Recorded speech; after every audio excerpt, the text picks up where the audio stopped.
لا حول ولا قوة إلا بالله العلي العظيم حسبنا الله ونعم الوكيل نعم المولى ونعم النصير أعوذ بالله السميع العلي العظيم من الشيطان اللعين الرجيم بسم الله الرحمن الرحيم الحمد لله الذي هدانا لهذا وما كنا لنهتدي لولا أن هدانا الله لقد جاءت رسل ربنا بالحق الصلاة والسلام على سيدنا ونبينا وشفيعنا ومولانا بالقاسم محمد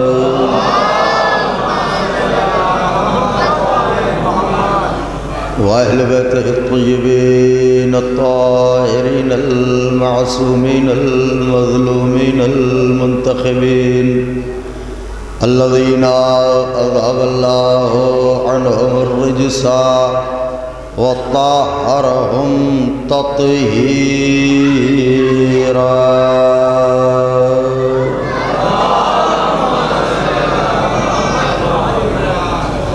ولعنة الله على أعدائهم وقتلتهم وغاصبي حقوقهم ومنكر فضائلهم ومصائبهم وشجاعتهم وطهارتهم وسخاوتهم وجلالتهم وولایتهم وعظمتهم وعطشهم أجمعين من ليلنا هذا إلى قيام يوم الدين أما بعد فقد قال رسول الله صلى الله عليه وآله وسلم بسم الله الرحمن الرحيم كنا في الأسلاب الشامخة والأرحام المطهرة صلوات بابا ربلن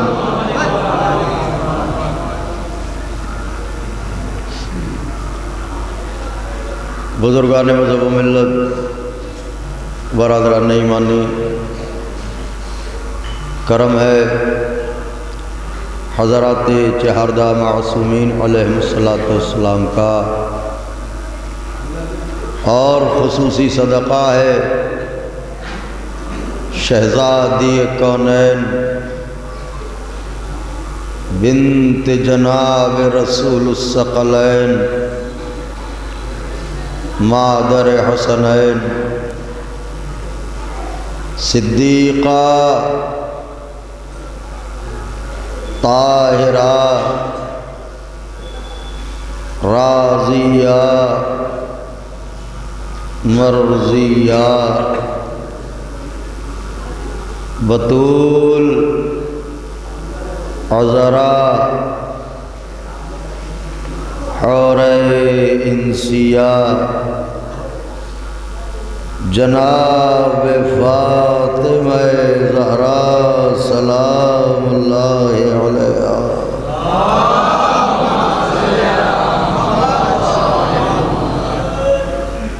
بی بی سلام اللہ علیہا کی نعلین پاک سے لپٹی ہوئی گرد کے ذروں کا تصدق ہے کہ کاتب تقدیر نے ہماری شہرگ حیات میں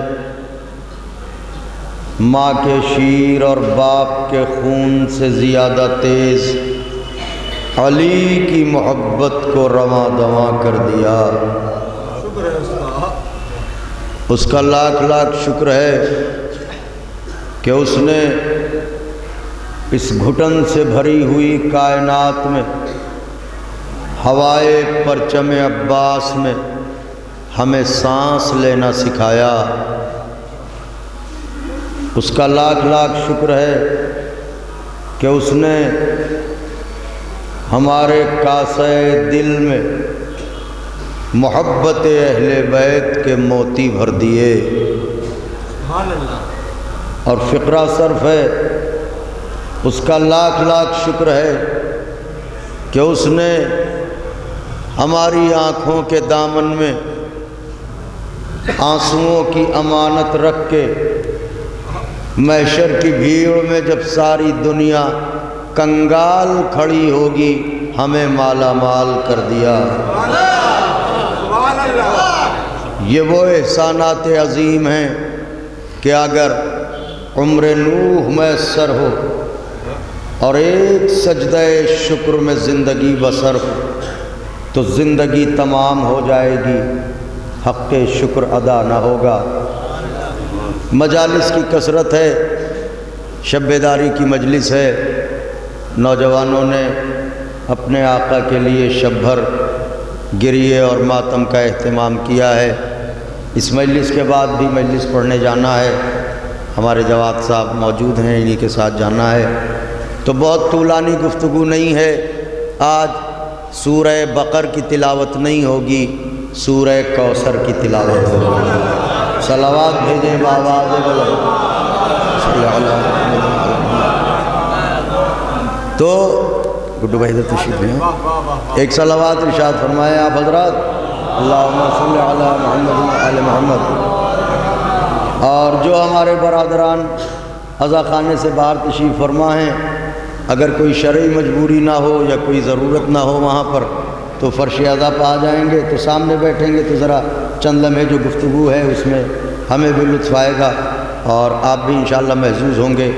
بات نازک ہوگی، گفتگو چونکہ اکثریت نوجوانوں کی ہے، اس لیے گفتگو کا بیشتر حصہ نوجوانوں کے لیے ہوگا، شریک اس میں ہر سن اور ہر سال کے افراد ہیں۔ سرکار رسالت پناہ کی حدیث ہے، اور یہ وہ حدیث ہے جسے این قدر آ قدر آ قدر سب نے لکھا۔ سرکار نے فرمایا ہم یا اصلاب شامخہ میں رہے یا ارحام مطہرہ میں رہے، میں نہیں، ہم یا اصلاب شامخہ میں رہے یا ارحام مطہرہ میں رہے۔ میں کا اطلاق ایک پر ہوتا ہے، ہم کا اطلاق ایک سے شروع ہوتا ہے اور لا تعداد تک ہوتا ہے۔ تو سرکار کہہ رہے ہیں ہم یا اصلاب شامخہ میں رہے یا ارحام مطہرہ میں رہے۔ ترجمہ حدیث کا ترجمہ اگر حدیث کی زبان میں کریں تو یوں ہوگا کہ جتنے محمد ہیں یا اصلاب شامخہ میں رہے یا ارحام مطہرہ میں رہے۔ صلوات بھیجیں بآواز بلند۔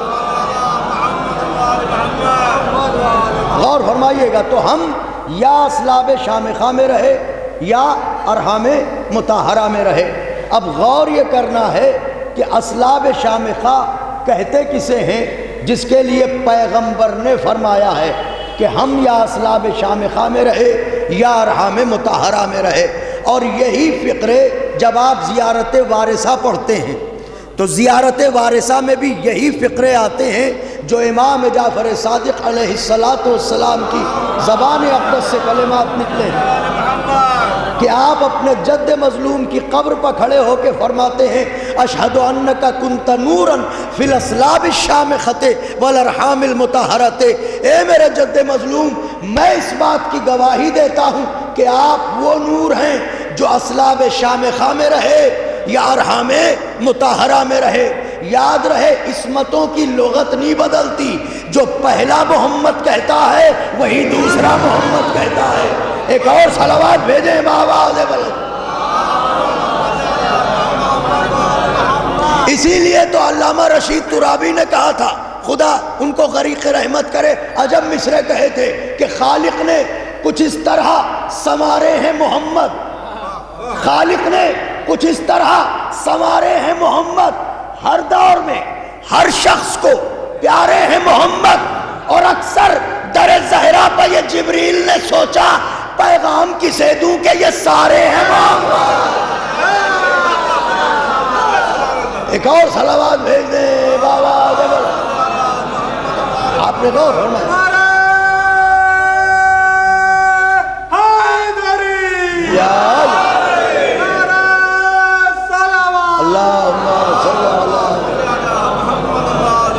سردر زہرا پہ یہ جبریل نے سوچا پیغام کسے دوں کہ یہ سارے ہیں محمد. تو اب فرمایا ہم یا اصلاب شامخہ میں رہے یا ارحام مطہرہ میں رہے. بچے خاص طور سے میری طرف دیکھیں. اصلاب شامخہ، اصلاب ہے صلب کی جمع، اصلاب ہے صلب کی جمع. یہ اصلاب شامخہ، صلب شامخ کہتے کسے ہیں؟ اگر اس کو سمجھنا ہو تو یوں سمجھیے کہ نور محمد نے سفر کس طرح کیا. تو ہم نے تو یہی دیکھا کہ آدم کو اس وقت تک مسجود ملائکہ نہ بنایا گیا جب تک کہ یہ نور آدم کی پیشانی میں نہ رکھا گیا. تو انبیاء کے اصلاب سے نور محمد کو گزارا گیا. اور فقط ایک محمد نہیں، جتنے محمد ہیں، کبھی آدم کے صلب میں، کبھی نوح کے صلب میں، کبھی ابراہیم کے صلب میں، کبھی موسیٰ کے صلب میں، کبھی موسیٰ کے صلب میں، کبھی اسماعیل کے صلب میں. یہ سارا سلسلہ ہے انبیاء کا. تو یہ جو انبیاء کے اصلاب کا سلسلہ ہے، میری طرف دیکھیے گا، آدم سے لے کے جناب اسماعیل تک یہ جو اصلاب انبیاء ہیں، انہی صلبوں میں نور سرکار رسالت پناہ نے سفر کیا. آدم کا صلب صلب شامخہ، نوح کا صلب صلب شامخہ، ابراہیم کا صلب صلب شامخہ، اسماعیل کا صلب صلب شامخہ. صلب شامخہ کا مطلب کیا ہوا؟ کہ صلب شامخہ اس پاکیزہ صلب کو کہتے ہیں جسے کسی لمحے کسی نجاست نے چھوا تک نہ ہو. ہائے ہائے ہائے ہائے ہائے ہائے. اگر غور کریں تو میں بات واضح کروں. صلب شامخہ عباس بھائی اس صلب کو کہتے ہیں جسے کسی لمحے کسی نجاست نے چھوا تک نہ ہو. نجاست ظاہری نے بھی نہ چھوا ہو، نجاست باطنی نے بھی نہ چھوا ہو. حد یہ ہے کہ شرک نجاست ہے، شرک نے نہ چھوا ہو. کفر نجاست ہے، کفر نے نہ چھوا ہو. نفاق نجاست ہے، نفاق نے نہ چھوا ہو. تو صلب شامخہ کی پہچان کیا ہے؟ جسے کسی لمحے کسی نجاست نے چھوا تک نہ ہو. انبیاء کے اصلاب ہیں اصلاب شامخہ.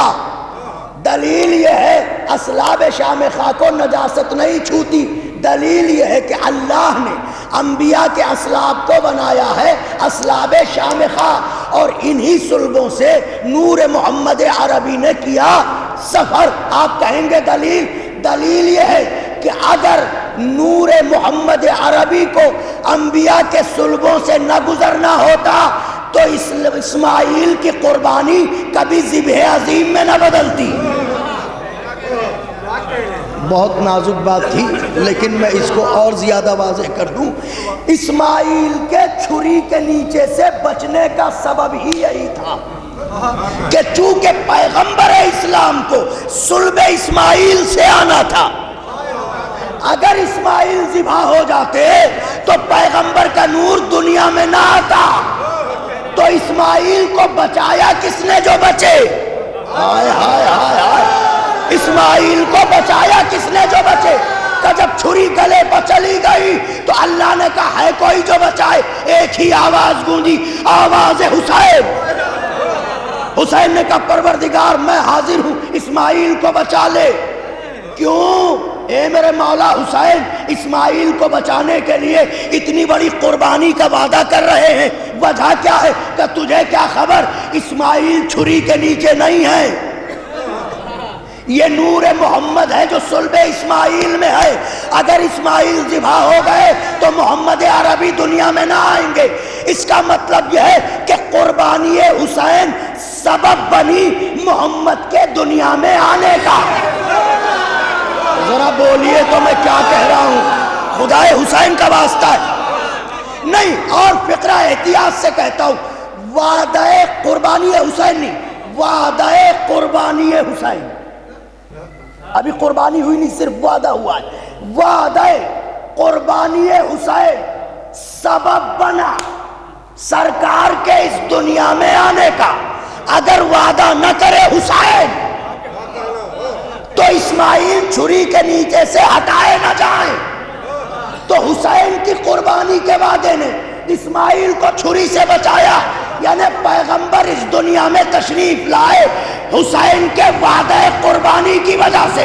اگر حسین وعدہ نہ کرے، اسماعیل ذبح ہو جائیں، پیغمبر اس دنیا میں نہ آئے، پیغمبر آئے ہی حسین کے وعدے کی وجہ سے۔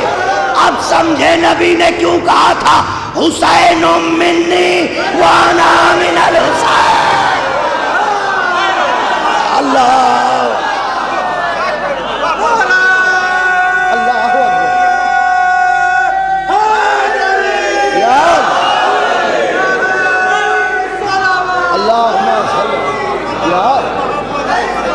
اللہم صلی اللہ الحمدللہ۔ صاحبان ندوت تشریف فرما ہے، یہ اس حدیث کا رشتہ یہاں سے نہیں ہے۔ اچھا پہلو ہے بھائی، اب کہیے تو فقرہ عرض کر دوں۔ حسین کی قربانی کا وعدہ نبی کو دنیا میں لایا، اور حسین کی قربانی نے نبی کو بچایا۔ وعدہ لے کے آیا، قربانی نے ہمیشہ ہمیشہ کے لیے اس نام کو بچا دیا۔ تو اب تو بات واضح ہو گئی کہ اصلاب شامخہ کسے کہتے ہیں؟ صلب شامخ وہ صلب ہے جسے کسی عالم میں کسی نجاست نے چھوا تک نہ ہو۔ چلیے صلب اسماعیل تک تو اصلاب شامخہ انبیاء کے صلبوں میں یہ نور رہا۔ واہ واہ سبحان اللہ۔ معیار صلب شامخہ کیا ہے؟ یعنی انبیاء کے پاکیزہ صلب کو کہتے ہیں صلب شامخ۔ تو اب معیار تو یہی بنا نا کہ صاحب صلب شامخ وہ ہوگا جو نبی ہو، صاحب صلب شامخ وہ ہوگا جو نبی ہو، ایسا پاکیزہ ہو تو صلب شامخہ پائے، اور سرکار کو آنا ہے اسی صلب شامخہ سے۔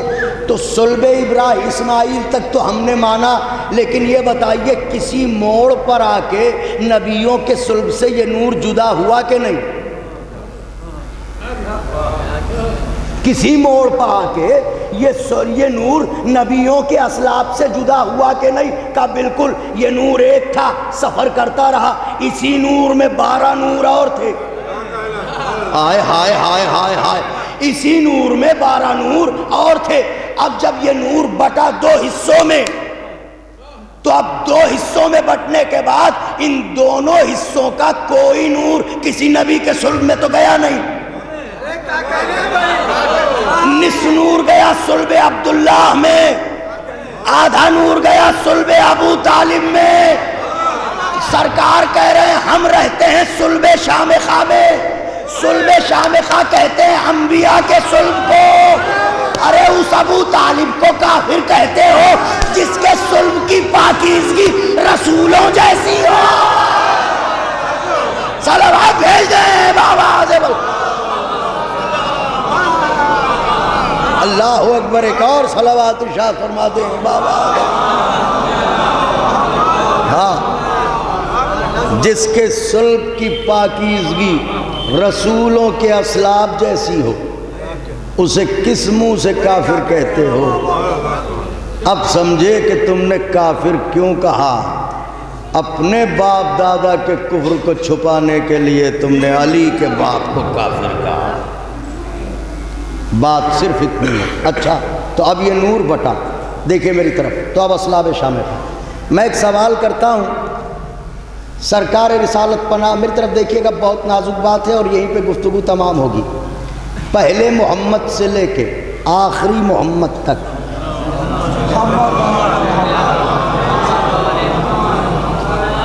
پھر کہہ رہا ہوں بات، پہلے محمد سے لے کے آخری محمد تک یہ سارے انوار انبیاء کے اصلاب سے گزرے۔ تو کتنے نور ہوئے؟ پہلے محمد سے آخری محمد تک کے کتنے نور ہوئے؟ 13 نور۔ کتنے ہوئے؟ 13 ہیں کتنے؟ 14۔ معصوم کتنے ہیں؟ 14۔ نور کتنے گزرے؟ تو ایک نور کہاں گئے؟ وہ نور کس کا ہے؟ وہ نور بیوی کا ہے، وہ نور شہزادی کا ہے، وہ نور جناب زہرا سلام اللہ علیہ کا ہے کہ سلام ہو اس بیوی پر۔ لوح دل پر لکھیے گا جو بات کہہ رہا ہوں۔ 13 انوار تو انبیاء کے صلبوں سے گزرے، مگر نور جناب بطول انبیاء کے صلبوں سے اللہ نے نہیں گزارا۔ انبیاء کے اسلاف 13 انوار گزارے، یہ نور نہیں گزارا۔ ہو سکتا ہے کوئی کہے صاحب کیوں نہیں گزارا؟ اگر گزارا ہی تھا تو معراج پر کیوں بلایا؟ ہائے ہائے ہائے ہائے، معراج پر بلایا کیوں؟ کوئی نور عطا ہی کرنے کے لیے معراج پر بلایا تھا نا، کہاں نور زہرا عطا کرنے کے لیے معراج پر بلایا تھا۔ اس کا مطلب 13 انوار انبیاء کے صلبوں سے گزرے، نور زہرا کو اللہ نے انبیاء کے صلبوں سے نہیں گزارا، اپنے قرب میں رکھا، اپنے قرب میں رکھا۔ وجہ تاکہ دنیا کو یہ پتا چل جائے کہ زہرا کس پردہ دار بی بی کا نام ہے۔ خدائے حسین کا واسطہ ہے، ذرا غور کیجئے میں کیا کہہ رہا ہوں۔ زہرا کس پردہ دار بی بی کا نام ہے؟ فقرہ کہنے جا رہا ہوں، یہ ہے احتیاط پردہ داری نور زہرا کہ اللہ نے انبیاء کے صلبوں کو بھی محرم نور زہرا نہ کیا۔ ذرا بولیے تو میں کیا کہہ رہا ہوں، محرم نور زہرا نہ کیا۔ آواز دی، زہرا کا نور میرے قرب میں رہے گا، میرے پاس رہے گا۔ اچھا تو پھر یہ نور جائے گا کیسے؟ یہ نور جائے گا کیسے؟ کہ جب وقت آئے گا تو دیکھنا۔ ہم نے دیکھا سرکار مکے میں ہو یا مدینے میں، جنگ میں ہو یا صلح میں، محراب میں ہو یا میدان میں، کہیں بھی ہوں، جبریل چلے آ رہے ہیں، آیت چلی آ رہی ہے، شریعت چلی آ رہی ہے، دین چلا رہا ہے، قرآن چلا رہا ہے، ملائکہ چلے آ رہے ہیں، جو کچھ ہے۔ حبیب تم جہاں رہو گے آیت وہیں جائے گی، جہاں رہو گے شریعت وہیں جائے گی، جہاں رہو گے دین وہیں جائے گا۔ تم میرے حبیب ہو، تم کہاں آؤ گے لینے؟ تم جہاں رہو گے وہیں آیت جائے گی، وہیں سورہ جائے گا، وہیں قرآن جائے گا، وہیں شریعت جائے گی۔ تم میرے حبیب ہو، سب سے بڑے نبی ہو۔ ہم تمہیں بلا کے کوئی چیز عطا نہیں کریں گے تاکہ دنیا سمجھے کہ تمہاری عظمت کیا ہے۔ جہاں رہو گے وہیں سب کچھ جائے گا۔ تو قرآن وہاں جائے گا جہاں حضور ہوں گے، شریعت وہاں جائے گی جہاں حضور ہوں گے، دین وہاں جائے گا جہاں حضور ہوں گے۔ اب نور زہرا کہے میرے حبیب سب کچھ تو گھر بیٹھے دیا، مگر یہ ہے زہرا کا نور، یہ گھر بیٹھے نہیں ملے گا، چل کے آنا پڑے گا، چل کے آنا پڑے گا۔ ہمارے پاس آؤ، نور زہرا لے کے جاؤ تاکہ دنیا کو پتا چلے کہ عظمت زہرا کیا ہے۔ خدا کی قسم کائنات میں 2 ہی چیزیں نظر آئیں جنہیں لینے کے لیے محمد چل کے گئے، یا معراج میں زہرا کو لینے گئے یا کعبے میں علی کو لے گئے۔ ہائے ہائے ہائے ہائے،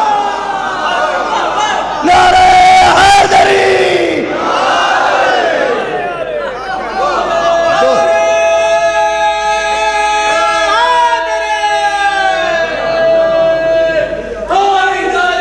یار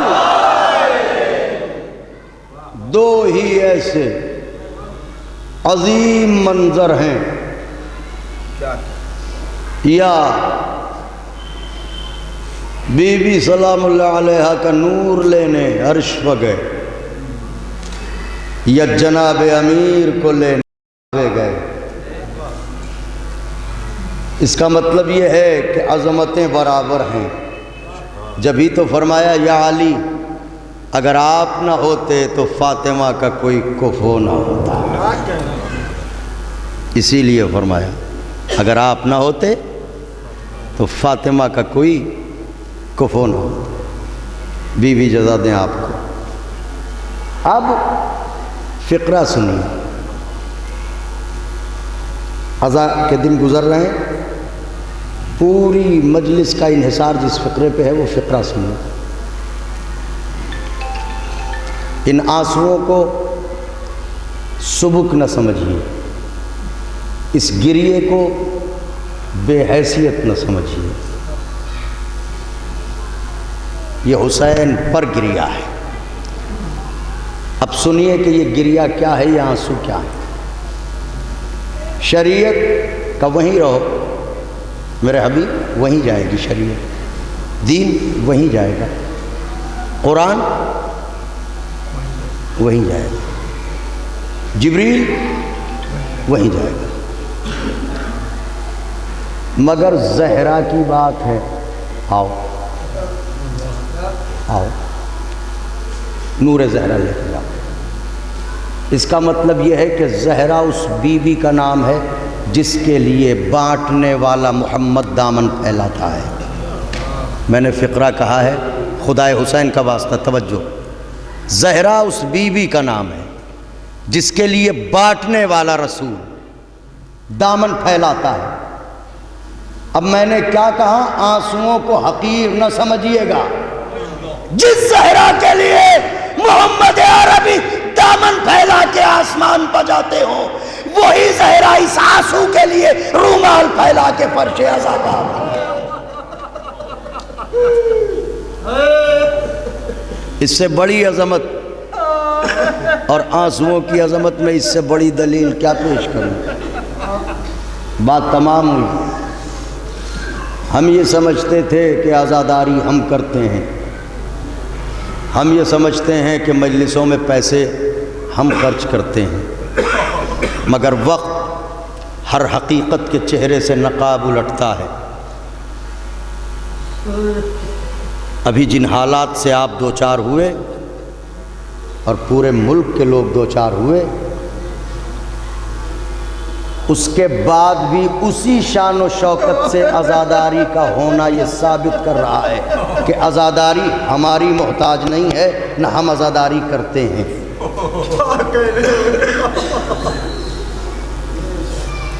میں کچھ کہہ رہا ہوں، غور فرمائیں عباس بھائی، یہ غور کرنے کی بات ہے کہ زبان پر پیسوں کا مرثیہ ہے، مگر تبرک میں شیرمال تقسیم ہوتی تھی تو ہوئی، شب بھر چائے چلتی تھی تو چلی۔ عزاداری میں کہیں سے کوئی کمی آئی؟ نہیں۔ اس کا مطلب یہ ہے کہ عزاداری ہم نہیں کرتے ہیں، ہم شریک ہیں، انتظام کوئی بی بی کرتی ہے۔ اور اب جو یہ کہتے تھے کہ تبرک فضول خرچی ہے، وہ اس حقیقت کو جان لیں کہ یہ محرم تھا حسین کا جس نے تمہیں فاقوں سے بچا لیا۔ مجھے جو کہنا تھا میں نے کہہ دیا۔ 8ویں ربیع الاول کے بعد ہم پوچھیں گے ان لوگوں سے۔ اب سمجھ میں آیا کہ حسین کی عزاداری کیا ہے، یہ آنسو کیا ہیں، یہ گریہ کیا ہے، یہ ماتم کیا ہے۔ پوری دنیا حسین پر رونا چھوڑ دے، کیا حسین مظلوم نہ رہیں گے؟ کیا حسین پر رویا نہ جائے گا؟ جس حسین پر زہرا جیسی ماں رونے والی ہو، جس حسین پر زینب جیسی بہن رونے والی ہو، فقرہ کہوں، جس حسین پر سکینہ جیسی بیٹی رونے والی ہو، جس حسین پر سید سجاد جیسا لال رونے والا ہو، اس حسین کے غم کو کسی کے آنسوؤں کی محتاجی نہیں ہے۔ یہ تو ہم پر احسان کیا گیا کہ آؤ دروازہ نجات کھلا ہوا ہے، آؤ میرے حسین پر چند آنسو بہا لو تاکہ تمہارے لیے پروانہ نجات ہو جائے۔ خدا کسی غم میں نہ رلائے سوائے غم مظلوم کربلا کے۔ بس چند لمحے مصائب اور مجلس کو تمام کرتا ہوں، واقعہ پڑھتا ہوں، انشاءاللہ بہت روئیں گے، بہت گریہ کریں گے۔ سب کربلا جائیں، شہزادی سب کو بلائیں کربلا۔ ہاں ابھی تو آسانیاں ہیں، چلے جائیے، سن کے روتے ہیں، دیکھ کے آئیے۔ 32 برس کے بازو کہاں کاٹے گئے، 18 برس کا جگر کہاں چھیدا گیا، 6 مہینے کی گردن پر تیر کہاں مارا گیا، جا کے نظروں سے دیکھ کے آئیے، کلیجہ ٹکڑے ٹکڑے ہو جائے گا۔ سوگوارو، کیسے کیسے لوگ زیارت کے لیے جاتے تھے۔ دیکھیے گا میری طرف، ایک ماں ہے، اس کی گود میں ننھا سا بچہ ہے، شوہر بچھڑ چکا ہے، ظالم و جابر حکومت ہے، اعلان ہو گیا کہ اس سال جو بھی زیارت قبر حسین کو آئے گا اسے اپنا ایک بچہ قربان کرنا ہوگا۔ اس بی بی نے جب یہ خبر سنی تو کبھی بچے کو دیکھتی تھی، کبھی قبر حسین ذہن میں آتی تھی۔ آخر کو اس نے فیصلہ کیا کہ میں اپنے بچے کے لیے زہرا کے لال کی زیارت کو نہ جاؤں۔ رخصت ہونے کے لیے پڑوسیوں کے گھر گئی، عورتوں سے کہنے لگی میں کربلا جا رہی ہوں۔ عورتیں سمجھی شاید بچے کی ذمہ داری ہم پر ڈالنا چاہتی ہے۔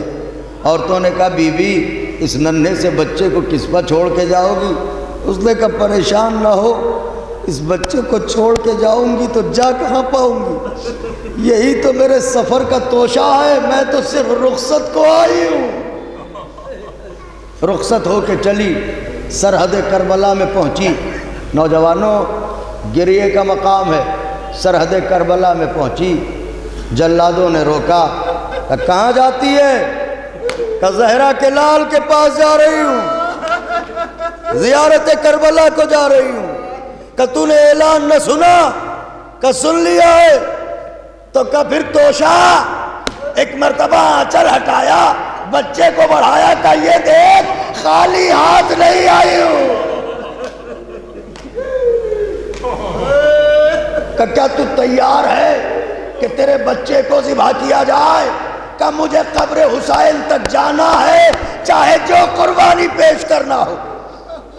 ظالم نے خنجر نکالا، ماں کی نظروں کے سامنے گود کے پالے کو تہہ تیغ کر دیا۔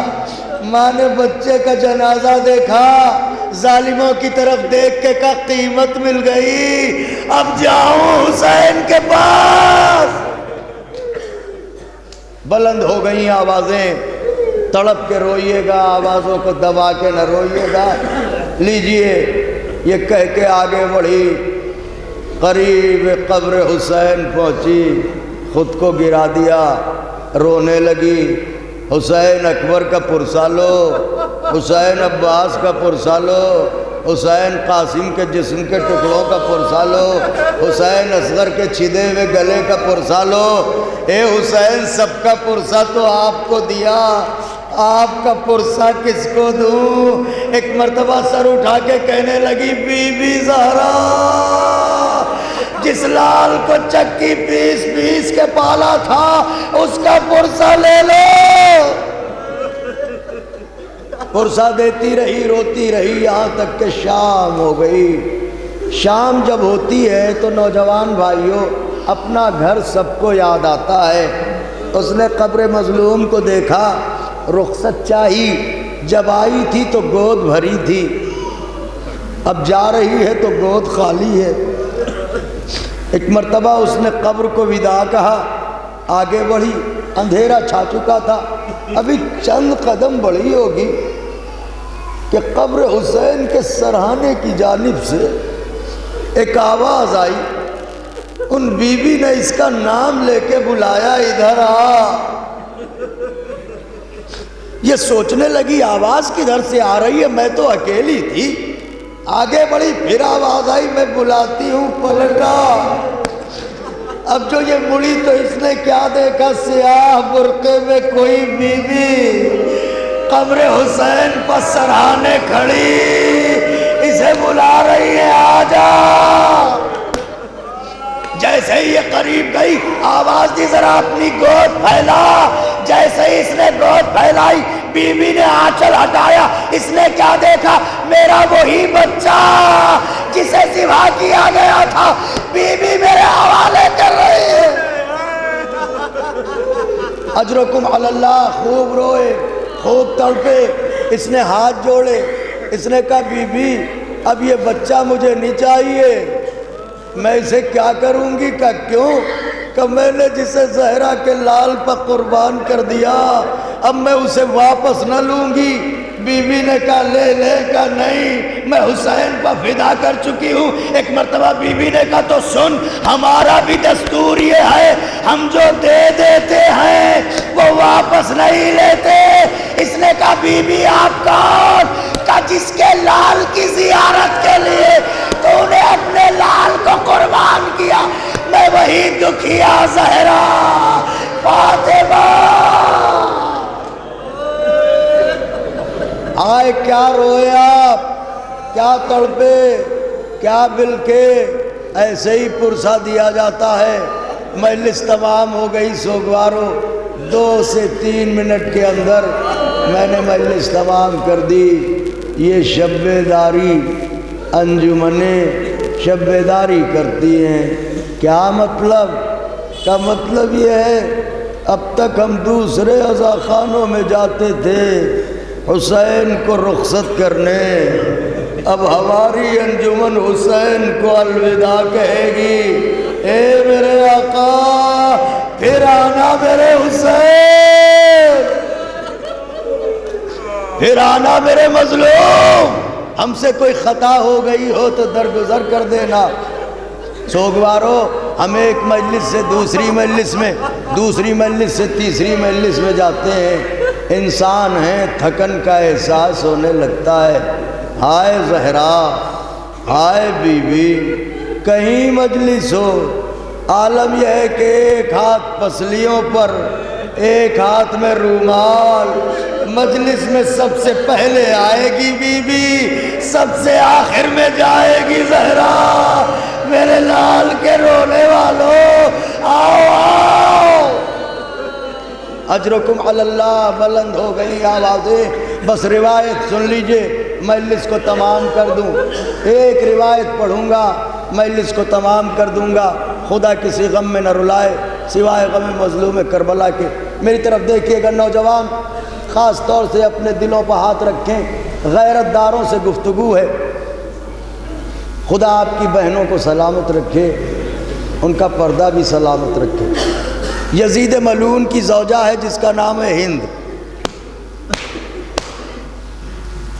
ہند اہل بیت کی چاہنے والی ہے۔ اس کی ایک کنیز تھی جسے وہ بہت چاہتی تھی، اس نے کسی کام سے، بی بی کی کنیزیں بھی سنیں، پرسے کی گھڑی ہے، اپنی کنیز کو کسی کام سے سوگوارو بازار شام بھیجا تھا۔ تھوڑی دیر کے بعد جب وہ کنیز آئی تو اس کا عالم یہ تھا کہ سر سے آنچل سرکا ہوا تھا، چہرے پر ایسی اداسی تھی کہ لگتا ہے ابھی مر جائے گی۔ ہند آگے بڑھی، کنیز کے بازو پکڑے، کہ اپنے کو سنبھال، ایسا لگتا ہے تو ابھی مر جائے گی۔ کنیز نے ہاتھوں کو جوڑ کے کہا بی بی یہ پوچھو میں زندہ کیوں؟ کہ کچھ بتائے گی؟ کہے بی بی دل کو قرار آئے تو بتاؤں۔ ہند گئی، پانی لے کے آئی، اسے پانی پلایا، کہا اب بتا۔ اس نے کلیجے کو تھاما، کہے بی بی میں جیسے ہی بازار شام گئی، ہائے مر کیوں نہ گئی؟ کہا بتائے گی؟ کارے کچھ ایسے قیدی دیکھ لیے اس کے بعد زندہ رہنا واہ غربتا۔ ہند نے تڑپ کے کہا کیسی باتیں کرتی ہے، تجھے معلوم ہے یزید ظالم ہے، آئے دن یہاں قیدی آتے رہتے ہیں، ایسے کون سے قیدی تو نے دیکھ لیے کہ تو مر کیوں نہ گئی؟ کہتی ہے بی بی میں بتا نہیں سکتی کہ وہ کیسے قیدی ہیں۔ کہا پھر کہا اگر ہو سکے تو چل کے دیکھ لو۔ ہند کا فقرہ سنیے گا، جگر شخ تو نہ ہوگا، کبھی بھی بتا نہ پاؤں گی، ہو سکے تو چل کے دیکھ لو۔ بھائی اتنا سننا تھا کہ ہند نے کنیز کو دیکھا، کہا سن ہمارا بازار جانا ٹھیک نہیں ہے، ہائے غربت، ہمارا بازار جانا ٹھیک نہیں ہے، جب یہ قیدی آ جائیں زندان میں تو ہمیں بتانا، ہم ضرور چلیں گے۔ لیجئے آ گئی آیتیں زندان میں، ہند کی کنیز نے اطلاع دی بی بی قیدی زندان میں آ گئے. ہند نے کہا داروغہ زندان کو اطلاع دو، ہم ملنے کو چلیں گے. لیجئے اطلاع ہوئی. داروغہ زندان قیدیوں کے پاس آیا، کہنے لگا اے قیدیوں، تمہیں معلوم ہے شام کی ملکہ تم سے ملنے کو آ رہی ہے. میں چند باتیں بتانے آیا ہوں تمہیں. دیکھو زیادہ بولنا نہیں، جتنا پوچھے اتنا ہی جواب دینا، بڑے احترام سے اس کے سامنے رہنا. میں پڑھ رہا ہوں، آپ سن رہے ہیں. اب یہ وقت آ گیا نبی کی بیٹیوں کو تہذیب سکھائی جائے.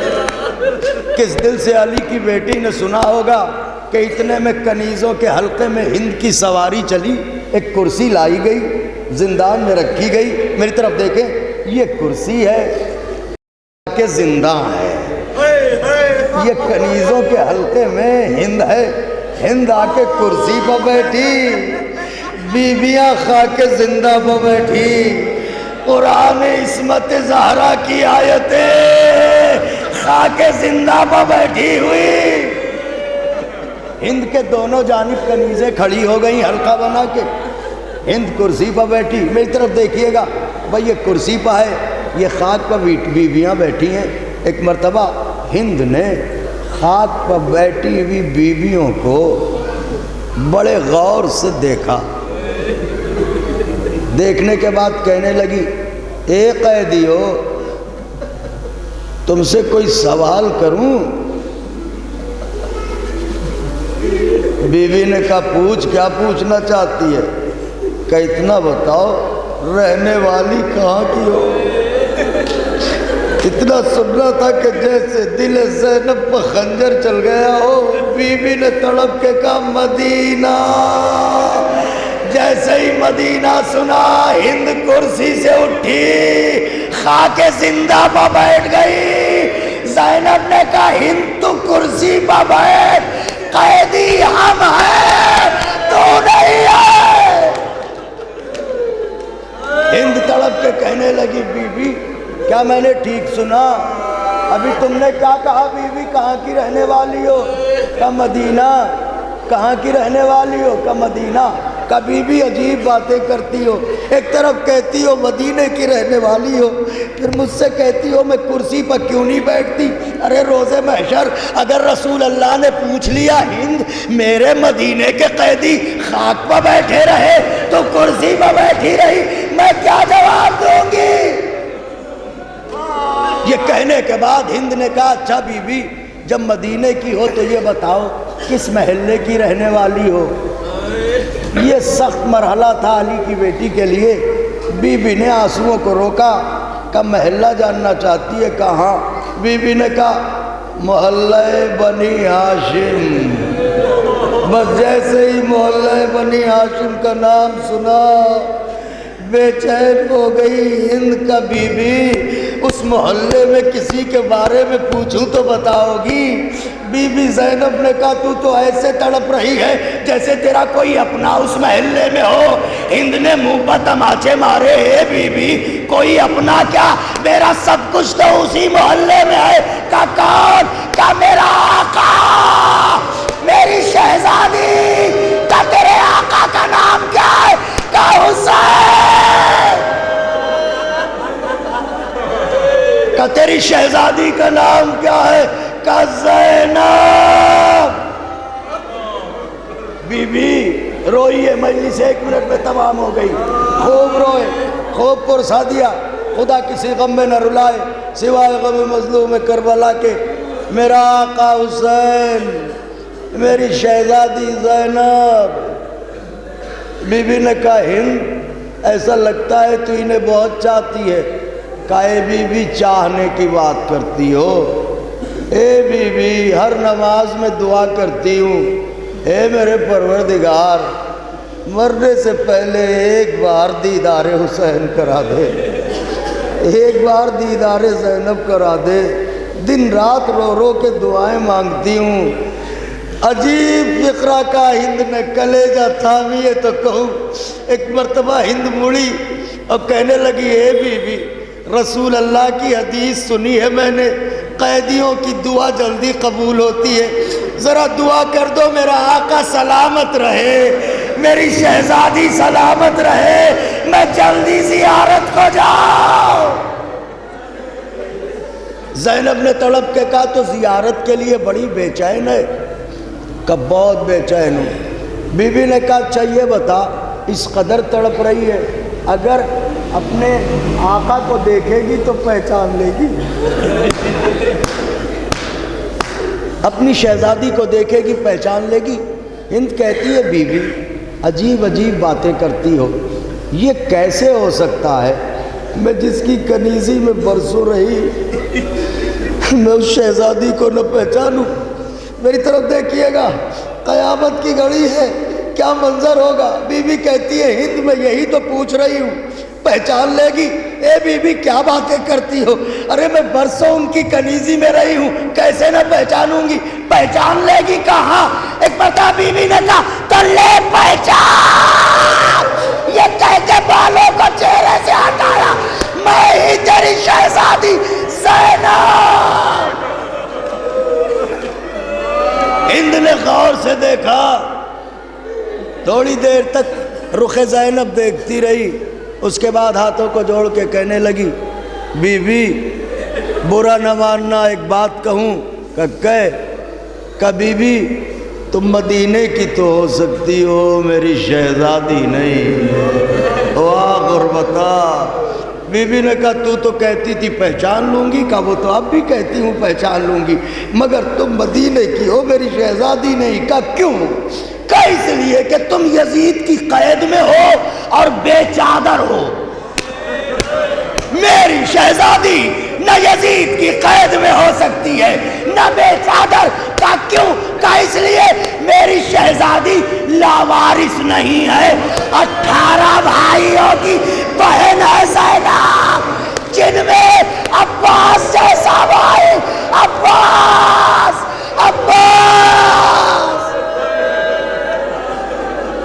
جن میں عباس جیسا بھائی، 18 بھائیوں کی بہن اور یزید کی قید میں ہو، یہ ممکن نہیں ہے۔ بی بی نے کہا ہند یقین کر، میں ہی ہوں زینب۔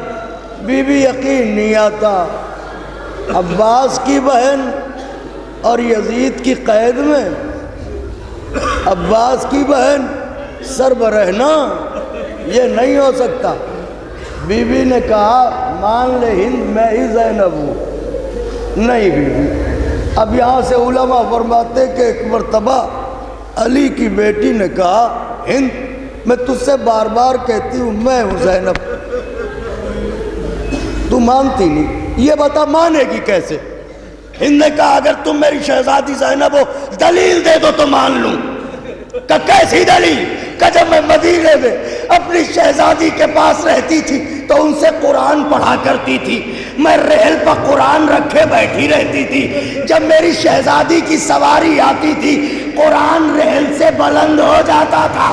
بی بی نے کہا مگوا قرآن، قرآن لایا گیا، ادھر زینب اٹھی ادھر قرآن اٹھا، ہند قدموں پر گری۔ بی بی یہ کیا ہوا؟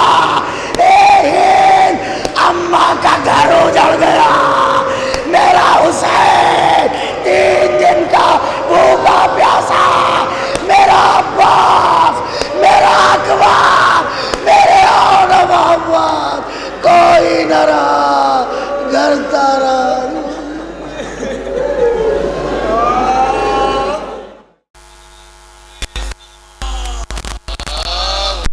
صلی اللہ محمد